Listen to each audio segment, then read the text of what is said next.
If a light comes on in your 2004 to 2007 Kia Spectra 5 saying that your airbag isn't working, come down here to your fuse panel. There's a handy chart to locate the airbag fuse. Whoops, that's upside down. So we see that the airbag one is 3 down on the middle right. It is a 15A fuse.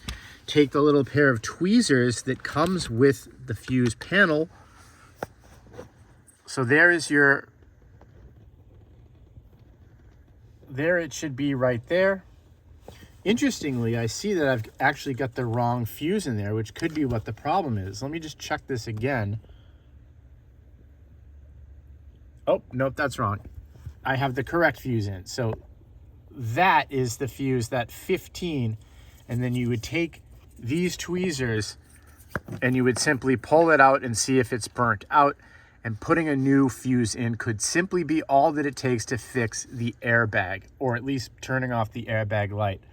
I'm going to put a link in the description, an affiliate link to purchase automotive fuses. If you have any questions, put them in the comments.